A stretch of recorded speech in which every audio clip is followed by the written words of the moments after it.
Hello दोस्तों, स्वागत है आपका एक और नए वन शॉट के साथ में। बच्चे कमेंट्स कर रहे थे सर आपने बिलियन का वन शॉट नहीं कराया।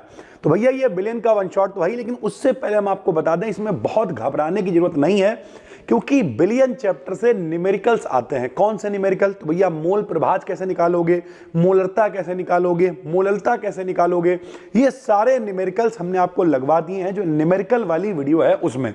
साथ ही साथ ये पूछ लेता है किसका परासरण दाब ज्यादा होगा, किसका कम होगा, ये भी हमने आपको न्यूमेरिकल वाली वीडियो में लगवा दिए। फिर इस चैप्टर से क्या आता है, तो इससे परासरण क्या है, प्रति परासरण क्या है, राउल्ट का नियम क्या है, इस तरीके के कुछ क्वेश्चंस बनते हैं। तो चलिए शुरू करते हैं ताकि बिलियन का डर भी आपका खत्म हो जाए भाई। ठीक, सबसे पहला इस चैप्टर से अगर आपको सर जी केवल एक ही चीज जो पढ़नी हो तो हम कहेंगे मेरे भाई राउल्ट का नियम पढ़ो। क्यों?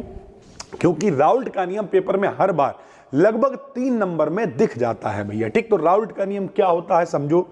राउल्ट का नियम होता है किसी विलयन के बाष्प दाब का आपेक्षिक अवनमन। पहले तो ये समझना पड़ेगा बाष्प दाब का आपेक्षिक अवनमन क्या है। मान लिया पहले जो दाब था वो PO था, बाद में जो दाब है वो थोड़ा सा कम हो गया तो PS रह गया। होता क्या, हम आपको समझाते हैं। देखो विलयन बनता कैसे है। सबसे पहले जो घुलता है वो विलय, जो घुलता है वो विलय, जिसमें घुलता है विलायक और मिला के बनता है विलयन यानी शरबत। जरा समझो, मान लिया चीनी आप घोल रहे हो, ठीक, पानी में घोल रहे हो और शरबत आप बना रहे हो। अब ध्यान से मेरी बात को समझना। तो देखो चीनी तो घुल गई, तो चीनी से तो लेना देना है नहीं, चीनी तो घुल गई। दो चीजें अपने पास है, पानी में घुली, अभी भी शरबत जब बना हुआ है तब भी पानी की फॉर्म तो दिख रही है ना, और पानी में जब घुली है तो शरबत बना है। तो सबसे बड़ा कौन? सबसे बड़ा विलयन है, क्योंकि इसमें ये दोनों घुले हुए हैं। तो इसका दाब ज्यादा होना चाहिए, इसका दाब कम होना चाहिए। लेकिन यहां क्या लिखा है? बाष्प दाब का अवनमन। अवनमन का मतलब होता है कम होना। तो जब भी कभी अबाष्पशील पदार्थ घोले जाते हैं, जो घोला जाता है वो क्या होता है? विलय। और अगर घुलने वाला जो है वो अबाष्पशील है। अबाष्पशील का मतलब जो भाप बनके नहीं उड़ेगा। तो जब अबाष्पशील पदार्थ घोले जाते हैं तो जो विलायक का दाब है वो ज्यादा होता है और विलयन का दाब हो जाता है कम। जबकि विलयन सबसे बड़ा है भाई, दोनों मिलके विलयन बन रहा है तो विलयन ज्यादा होना चाहिए, लेकिन विलयन का दाब हो जाता है कम। कम हो गया तो इसे अवनमन कह देते हैं। तो अगर हम कहें कि जो विलायक है इसका दाब कितना है तो PO है, जो विलयन है इसका दाब कितना रह गया तो PS है। तो कितना कम हो गया? मान लिया विलायक का है 10, इसका हो गया 8, तो अवनमन कितने का हुआ? 2 का हुआ। तो अवनमन निकालने के लिए विलायक में से विलयन के दाब को घटा देते हैं। तो अवनमन निकला, समझना मेरे भाई। P0 मतलब विलायक ज्यादा वाले में से कम वाले को घटा दिया, ये तो अवनमन आ गया। लेकिन नियम कह रहा है बाष्प दाब का आपेक्षिक। तो आपेक्षिक का मतलब तुलना भी करनी पड़ेगी। आपकी अपेक्षा हम ज्यादा स्मार्ट हैं, आपकी अपेक्षा हम ज्यादा गोरे हैं, बुरा लग गया, चलो हमारी अपेक्षा तुम कम स्मार्ट हो। ठीक भैया, तो अपेक्षा का मतलब तुलना। जैसे मान लिया हम 10 गोरे हैं, तुम 2 गोरे हो, तो 2 पंजे 10, तो हम आपसे 5 गुना गोरे हैं, भाग देना पड़ेगा ना। तो हमने बटे में भी लिख दिया P0 टोटल। ठीक, तो अब ये हो गई तुलना कि भैया जितना कम दाब है हुआ वो इतना है और टोटल विलायक का इतना है। तो अगर भाग दे दोगे तो ये आपेक्षिक कहलाएगा। तो बाष्प दाब का आपेक्षिक अवनमन किसके बराबर होता है भाई? मोल प्रभाज के। मोल प्रभाज के बराबर होता है। सर जी ये मोल प्रभाज क्या होता है? तो अभी आपको बताया जो घुलता है वो विलय, जिसमें घुलता है विलायक, जिसके भी मोल प्रभाज निकालने होते हैं उसके मोल ऊपर लिख देते हैं और दोनों को जोड़ के नीचे लिख देते हैं। तो N क्या है? N विलय के मोल है जिसे घोला है, और ये क्या? ये तो विलय है, और ये जिसमें घोला है वो विलायक है, तो विलायक के मोल है। तो मोल प्रभाज का मतलब होता है कितना हिस्सा। प्रभाज माने हिस्सा, मोल अंश। तो सरल भाषा में अगर कहें तो राउल्ट का नियम क्या है? बाष्प दाब का, बिल्कुल सरल लैंग्वेज में बताइए, बाष्प दाब का आपेक्षिक अवनमन उसके मोल प्रभाज के बराबर होता है। यह है राउल्ट का नियम। 3 नंबर फ्री के हैं भैया। ठीक, सीमाएं अगर इसकी, क्योंकि साथ में लिखना ही पड़ेगा, सीमाएं कहे ना कहे 3 नंबर में पूछे तो सीमाएं आपको लिखनी है। यह तनु विलयनों पर लागू होता है। तनु का मतलब पतले जो विलयन होते हैं, सांद्र का मतलब जो गाढ़े विलयन होते हैं। तो यह पतले विलयनों पर लागू होता है, सांद्र पर लागू नहीं होता है। यह केवल अबाष्पशील, अभी हमने आपको बताया, अबाष्पशील पदार्थों के विलयनों पर लागू होता है, यानी ऐसे पदार्थ जो भाप बन के नहीं उड़ते हैं, जब उन्हें घोलोगे तब राउल्ट का नियम लागू होगा भाई। ठीक है, फिर एक इसमें बहुत इंपॉर्टेंट टॉपिक है भैया, परासरण दाब क्या होता है। तो बहुत आसान है, समझो। हमने आपको बताया कि जो घुलता है वो विलय, वो तो घुल गया। जिसमें घुलता है विलायक पानी, तो पानी जो है वो विलायक है। अब सांद्रता समझो पहले क्या होती है भैया, जितना जो गाढ़ा होगा उसकी सांद्रता ज्यादा होगी। जैसे हमने देखा होगा कभी कभी हम लोगों को उल्टी आती है, सिर्फ पानी निकलता है, तो पतला पतला, तो वो तनु है भाई। तनु एक पतला लड़का, ऐसे करके याद रखो, तो वो तनु विलयन है, खाली पानी निकल रहा हो। कभी कभी अंदर के छोले भटूरे सब बाहर आ जाते हैं, तो वो सांद्र है, सांद्रता ज्यादा है। और समझ के देखो भैया, एक तरफ टंकी में पानी पानी है, एक तरफ पानी नहीं है, तो विलयन हमेशा कहाँ जाएगा? जिधर पानी ज्यादा होगा कम की तरफ जाएगा। जिधर पानी ज्यादा है उसकी सांद्रता कम है, वो पतला विलयन है, वो तनु विलयन है। जिधर पानी नहीं है, गाढ़ा है, वो सांद्र विलयन है। तो विलायक जो है, जो पानी जो है, सरल भाषा में कह रहे हैं, उसका कम सांद्रता से पतले की तरफ से गाढ़े की तरफ जाना ही परासरण दाब परासरण कहलाता है। और इसे रोकने के लिए जितना दाब लगाना पड़ेगा उसे परासरण दाब कहेंगे। तो विलायक का कम सांद्रता के विलयन से अधिक सांद्रता की तरफ जाना, यानी पतले से गाढ़े की तरफ जाना, विलयन की ओर अर्ध पारगम्य झिल्ली में से होकर जाना। सर जी, अर्ध पारगम्य झिल्ली क्या होती है? तो अर्ध पारगम्य झिल्ली सिर्फ पानी को जाने देगी, चीनी को नहीं, यानी आधी चीजों को जाने देती है। विलायक को जाने देती है, विलय को नहीं जाने देती है, अर्ध पारगम्य झिल्ली कहलाती है। तो अर्ध पारगम्य झिल्ली में से होकर जाना परासरण कहलाता है। तथा परासरण को रोकने के लिए विलयन पर जितना दाब लगाना पड़ता है उसे विलयन का परासरण दाब कहते हैं। ठीक है भाई, तो यानी परासरण दाब कोई पूछे क्या होता है भैया, तो पतले विलयन से गाढ़े की तरफ बीच में झिल्ली रखी है, अर्ध पारगम्य झिल्ली की तरफ विलायक के अणुओं का जाना, कणों का जाना परासरण कहलाता है। और अगर इस क्रिया को रोकना है तो दाब लगाना पड़ेगा, उस दाब को कहेंगे परासरण दाब। परासरण दाब को नापने के लिए हम लोग इस्तेमाल करते हैं बर्कले हार्टले विधि का। किसका? बर्कले हार्टले विधि का इस्तेमाल करते हैं परासरण की क्रिया को रोकने के लिए, परासरण दाब को नापने के लिए, सॉरी। ठीक है भाई, परासरण दाब के कुछ नियम हैं। क्या नियम है मेरे भाई? काम में आ सकते हैं। पहला है बायल बाम, बहुत आसान है, जरा समझिए। देखो भैया, तीन चीजें होती हैं, एक होता है पी, एक होता है वी और एक होता है टी। ठीक, पी माने प्रेशर यानी दाब, वी माने वॉल्यूम यानी आयतन, और टी माने टेम्परेचर यानी ताप। दो चीजें होंगी, तीसरी नहीं होगी, उसे स्थिर बना लेंगे। जैसे जो बायल का नियम है, यह कहता है कि पी का मान व्युत्क्रमानुपाती होता है वी की। व्युत्क्रमानुपाती मतलब निर्भर करता है, ये बढ़ेगा तो ये कम हो जाएगा, क्योंकि बटे में लिखा है। देखो, पी है, वी है, क्या नहीं है? टी। तो हम कहेंगे स्थिर ताप पर, ये देखो, स्थिर ताप पर किसी तनु विलयन में परासरण दाब उसके आयतन के व्युत्क्रमानुपाती होता है। या 1/v को हम लोग ऐसे भी लिख सकते हैं, P समानुपाती C। क्यों लिख सकते हैं? क्योंकि सांद्रता बराबर होता है, सांद्रता बराबर या फिर मोलरता बराबर होता है मोल प्रति लीटर। और अगर मोल 1 हो बटे में लीटर V हो तो 1/v को हम लोग C लिख सकते हैं भाई। ठीक, तो चाहे आप ऐसे लिख लो, चाहे आप ऐसे लिख लो, एक ही बात है। तो हमने लिखा स्थिर ताप पर किसी तनु विलयन का परासरण दाब उसकी सांद्रता के समानुपाती होता है। समानुपाती को हटा देंगे, नियतांक को लगा देंगे। C की जगह पे क्या लिख सकते हैं? 1/v लिख सकते हैं। V को कहाँ ले आएंगे? इधर ले आएंगे। तो PB समानुपाती हटाएंगे, बराबर में क्या लिख देंगे? नियतांक। तो PB बराबर क्या हो जाएगा? नियतांक। यह है वायल वांट हाफ का नियम। ऐसे ही चार्ल्स वांट हाफ का नियम क्या है? चार्ल्स वांट हाफ नियम है, देखो, P है आपकी, अभी हमने आपको बताया तीन चीजों पर जिंदगी चलती है, V, P और T। अब की देखो, यहाँ पे P है, T है, V नहीं है, तो इसे स्थिर कर देंगे। तो स्थिर आयतन पर, ये देखो, स्थिर आयतन पर, या फिर आयतन कह लो या सांद्रता कह लो, एक ही बात है, क्योंकि C बराबर 1/v। तो स्थिर आयतन पर या स्थिर सांद्रता पर किसी तनु विलयन का परासरण दाब उसके परम ताप के समानुपाती होता है। तो ये रहा फार्मूला। T को अगर नीचे ले आए तो P/T बराबर हो जाएगा किसके? नियतांक के, क्योंकि समानुपाती हटाएंगे तो एक नियतांक हम लोग लगाएंगे भाई। ठीक है, फिर है वांट हाफ समीकरण। भैया, इन दोनों समीकरणों को मिला दो, जो बायल और चार्ल्स के नियमों को मिला के बनती है उसे हम लोग वांट हाफ समीकरण कहते हैं। ये देखिए लिखा हुआ, बायल और चार्ल्स वांट हाफ नियमों को मिलाने पर प्राप्त होती है वांट हाफ समीकरण कहलाती है। क्या नियम है मेरे भाई?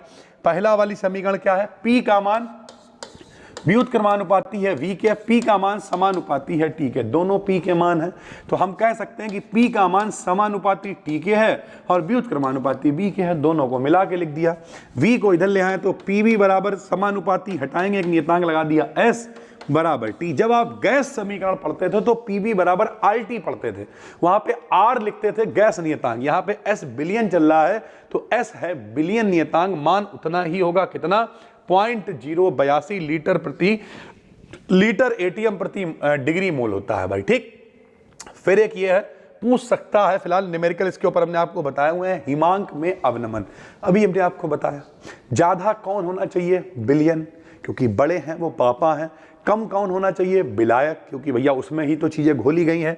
लेकिन जब बिलियन कम हो जाए बेचारा तो उसे अवनमन कह देते हैं। तो देखिए, जब किसी अवाष्पशील विद्युत अनवघट्य को किसी विलायक में घोला जाता है तो क्या होता है, तो घोला जाता है तो विलायक का हिमांक कम हो जाता है, इसे हिमांक में अवनमन कहते हैं। थोड़ा सा यहाँ पे गड़बड़ हो गया है, घोलने पर बिलियन का, विलायक का नहीं, विलियन का हिमांक कम हो जाता है, इसे हिमांक का अवनमन कहते हैं। कितना कम होगा, देखो भैया, ज्यादा किसका होगा, विलायक का, तो हमने लिखा विलायक का हिमांक, में से कम किसका होगा, विलियन का, तो घटा दिया विलियन का हिमांक। तो इस तरीके से हम लोग निकाल सकते हैं हिमांक में अवनमन। डेल्टा टी बराबर, इसे हम लिख सकते हैं बिल्कुल वैसे ही जैसे अभी ऊपर लिखा था P0 माइनस PS, वैसे विलायक के हिमांक को कहाँ से लिख सकते हो, T0 से, और इसे कहाँ से लिख सकते हो, TS से, तो इसे T0 माइनस TS लिख सकते हैं। कोई कह दे हिमांक का आपेक्षिक अवनमन निकालो तो भाग किससे कर दोगे, बताओ, T0 से, तो T0 minus TS upon T0, ऐसे ही वहां पे था P0 minus PS upon P0। ज्यादा किसका होगा, विलायक का, कम किसका होगा, बिलियन का, घटाओगे तो अवनमन निकल के आएगा, कमी निकल के आएगी, और टोटल वाले से अगर आप भाग दे दोगे तो वो आपेक्षिक अवनमन निकल के आ जाएगा भाई। ठीक है, फिर एक ये सवाल लगाते समय हम लोगों ने फार्मूला इस्तेमाल किया था, जिन लोगों ने वो वाली वीडियो देखी है, कि भैया सवाल लगाते समय हमने आपसे कहा था कि अगर कहे मोलल, ये देखो, अगर कहे मोलल अवनमन स्थिरांक सवाल में आ जाए, ये पेपर में नहीं आएगा, मोलल, अब इसके ऊपर सवाल आता है जो लगवा चुके हैं, तब हमेशा यहां 1000 रखते हैं। फार्मूला होता है m बराबर 1000 गुणे k, f लिखो ना लिखो कोई फर्क नहीं पड़ता, k गुणे छोटा w बटे में डेल्टा t गुणे में बड़ा W। सब कुछ क्या है आपको पता होना चाहिए। m क्या है भैया, विलय का, जो कि देखो जो घुलता है वो विलय, और विलय घुल गया मतलब छोटा है, तो जो भी चीजें छोटी लिखी हुई हैं वो विलय की हैं। तो ये विलय का द्रव्यमान है, छोटा W विलय का भार है, बड़ा W, बड़ा कौन है, विलायक, विलायक में चीजें घुल नहीं, तो ये विलायक का भार है। ठीक, डेल्टा टी क्या है, वही अवनमन हो जाएगा, अभी आपको दिखाया डेल्टा टी बराबर क्या होता है, T0 माइनस का TS, तो ये क्या है, हिमांक में अवनमन है। और K क्या है, क्योंकि यहाँ 1000 लिखा हुआ है तो ये मोलल अवनमन स्थिरांक है भाई। ठीक है, सब कुछ यहाँ पे लिखा हुआ है। अगर सवाल में आ जाए मोलर अवनमन स्थिरांक, मोलर आ जाए तब क्या करोगे, तो मोलर के लिए मेरे भाई 100 लिखेंगे। ठीक है, तो फार्मूले दोनों सेम होते हैं, सवाल में मोलल कहे तो 1000 से लगाएंगे और मोलर कहे तो हम लोग 100 से लगाएंगे भैया। ठीक है, फिर कुछ बेसिक परिभाषाएं जो कि सवाल में हम आपसे कहेंगे, इस वीडियो में राउल्ट का नियम तैयार कर लो, परासरण तैयार कर लो, बाकी ये सब फार्मूले आपको पता होंगे क्योंकि सवाल हम आपको लगवा चुके हैं। फिर भी कई बार परिभाषा वगैरह पूछ लेता है तो हम यहाँ पर आपको बता रहे हैं। ठीक, मोललता क्या होती है, ये रहा फार्मूला, मोललता बराबर विलय के मोल बटे विलायक का भार, वो भी किलोग्राम में होना चाहिए। तो कैसे पढ़ोगे, बोलो किसी विलायक के, बोलो मेरे साथ में, किसी विलायक के 1 किलोग्राम में उपस्थित, क्योंकि किलोग्राम में होना चाहिए, तो किसी विलायक के 1 किलोग्राम में उपस्थित विलय के मोलों की संख्या को मोललता कहते हैं। अरे भैया, अगर नीचे वाला 1 किलोग्राम हो जाएगा तो 1 लिखो ना लिखो, जितने मोल होंगे वही मोललता होगी। तो किसी विलायक के 1 किलोग्राम में जितने मोल होंगे वही उसकी मोललता कहलाएगी। ठीक, फिर मोलरता है, मोलरता क्या होती है भाई, मोलरता का फॉर्मूला बिलियन का आयतन, तो बोलो किसी बिलियन के 1 लीटर में उपस्थित, नीचे वाला आयतन अगर 1 हो जाएगा तो जो मोल होंगे वही मोलरता कहलाएगी।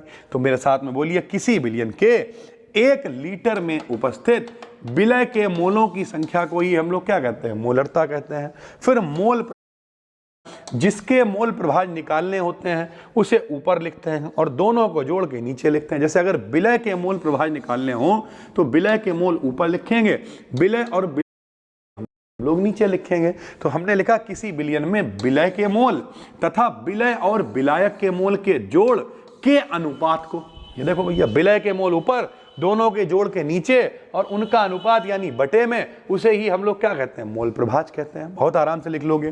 फिर 1 नंबर में कई बार क्वेश्चन पूछा गया है, क्वथनांक में उन्नयन और मोललता में जो है संबंध बताओ। तो आप डायरेक्ट लिख सकते हो डेल्टा टी बराबर के इंटू में एम होता है। ठीक।